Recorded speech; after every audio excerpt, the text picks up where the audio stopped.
education. Just mention the word and everyone gets uncomfortable. Most adults would rather talk politics.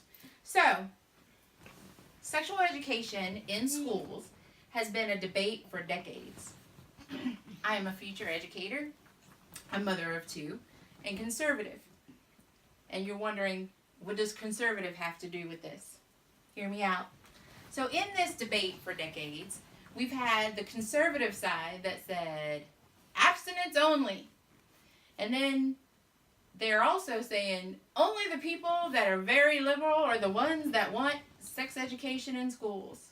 Well, I'm telling you, as a future educator and mother of two that are currently going through this pivotal phase of life, that it is the job of educators to educate the whole student.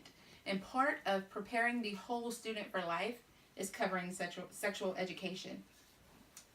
By reviewing what is sexual education, how sexual education is implemented in Arkansas, and what recent studies prove about sexual education in schools, you too will decide that sexual education needs to be in our school system.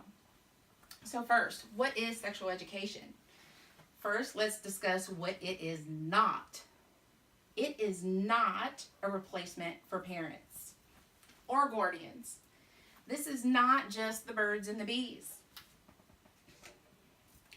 So this is a topic that is awkward for everyone.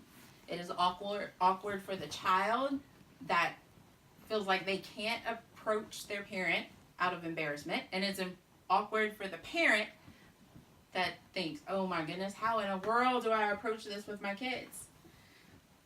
Sexual education at school provides a safe place and normalcy for students. It discusses healthy relationships, not just romantic relationships, but what a healthy relationship looks like for a family, what it looks like in friendships. It also discusses abstinence and safe sex. So how is this implemented in a school setting? Well, it varies by state. So there are some states that have zero honest information in their school. You're lucky if you get an abstinence only program. Then there's some school systems in states that provide a healthy, natural setting where kids can come in and feel like they're just one of many people that are going through the same thing at the same time. So how does this work in Arkansas? Well, according to the Arkansas Department of Education's website, there are frameworks that were set in place in 2011. And when you're researching this, you will notice that they strive to provide a healthy learning environment for our children, starting in 4th and 5th grade. In 4th grade, you get puberty talks.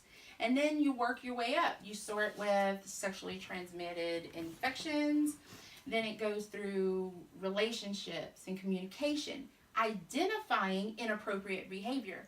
And that's as simple as good touch, bad touch, and you having the right to say no. Then as we get older, we get more in detail, and they learn refusal skills. You know, you have the right to say no, and how do you say no without feeling horrible about it? This is where some parents have issues, is discussing what the myths and the facts are in STIs. Not all parents know that. As they get older and get to high school, they start learning about teen pregnancy, abstinence, and other contraceptives, consequences, both short-term and long-term, of their decisions. And they also learn the physical, emotional, and legal consequences.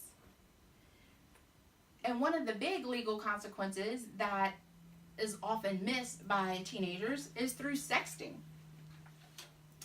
So now that we know what Arkansas has in place, well, if they've had it since 2011, is there anything showing whether or not it works? Yes. Actually, in the state of Arkansas, they have been polling school students since 1995. And these polls tell us what the sexual activity of the students have been. And since 2011, there has been a steady decline in the activity of the students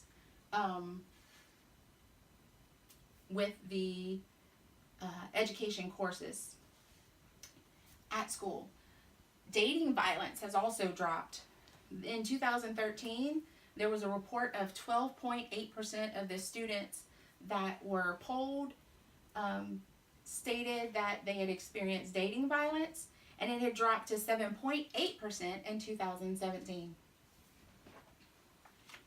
So often there's an argument that, well, if you introduce this in school, isn't it just going to spark their curiosity and teenagers are going to start experimenting? The answer is no. And abstinence only does not work. The numbers from the polls prove that educating our students have shown a decline in numbers. In my research, there was a quote that I found by the ACLU that I want to leave you with. And it goes like this: abstinence only. It's as if you're trying to prevent kids from riding motorcycles by forbidding them to wear a helmet.